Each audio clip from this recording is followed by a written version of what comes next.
Hi, I'm Tim. Welcome to our channel and thanks for logging on.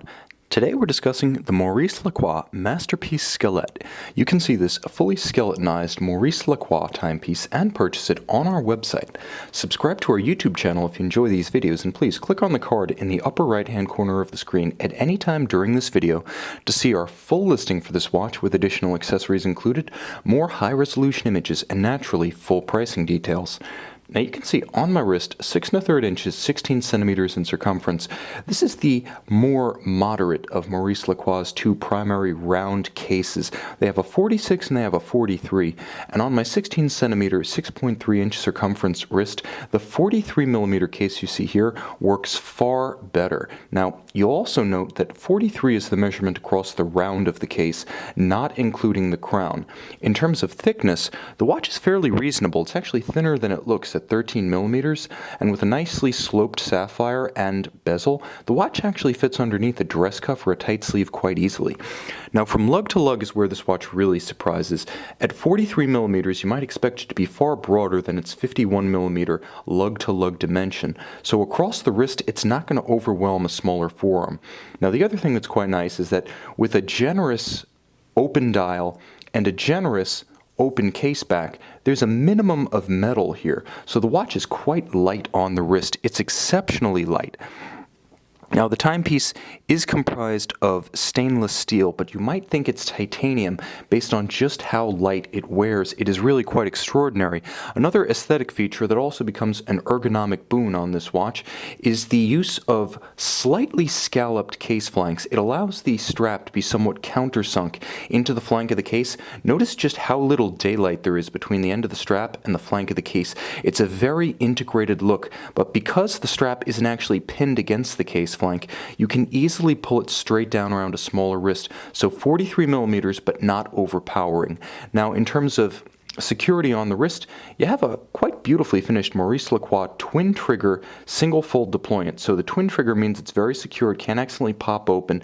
You have to press both tabs to open it. And once open, you see that there's a sort of strap minder system built in whereby any excess strap is tucked under the clasp rather than riding up along the exterior of the opposite side. It also frees us from those unsightly little minder loops. So between the integration of the case flank and the strap and the handsome and clever buckle, this is a very clean watch aesthetically on the wrist.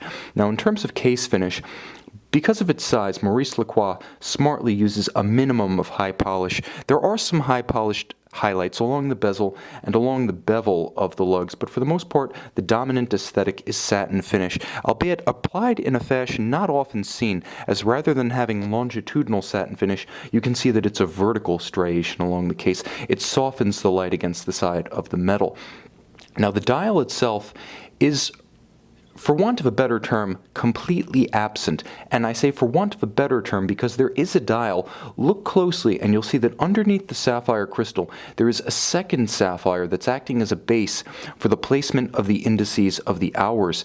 Now, one of the extraordinary features of this watch, aside from the fact that there are 3 sapphires in total, is the fact that although a skeleton, and that type is notoriously difficult to read, this is actually an easy watch on which to discern the time, and that's all due to the high contrast of the heavily loomed Dauphine hands at center, in contrast to the rather darkened movement, the skeletonized movement beneath.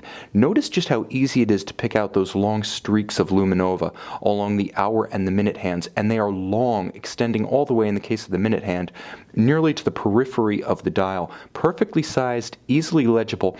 There's also the advantage of being able to see this watch in low or no light conditions because of the generous amount of luminova that's offered. Now you can see everything. You can see the motion works bearing the hands at center. You can see the keyless works that coordinates both the winding of the watch and, when you pull the crown, you can see the clutch disengaging, the setting of the watch. This is an incredibly open sort of tour of the movement. Being based on a pocket watch caliber, you get a fantastic chance to go to school in fundamentals of watchmaking. Everything from the keyless works to the motion works. to the actual going train on the backside. And here's where Maurice Lacroix understands that you want to be able to see the movement, that the movement itself is the highlight of this watch. You'll note that there are certain cleared portions of the smoked sapphire on the caseback. You can see them over the mainspring barrel. You can see them over the escapement and the balance, and over the fourth wheel and the escapement. So you can easily appreciate the fundamental simplicity, the old world pocket watch style architecture of this black gold coated and skeletonized Maurice Lacroix ML134 movement. Now it has 17 jewels, it has a 45-hour power reserve, of course it is manually wound, and inside this case it enjoys 5 ATM water resistance. You can see and you can purchase this Maurice Lacroix Masterpiece Squelette on our website.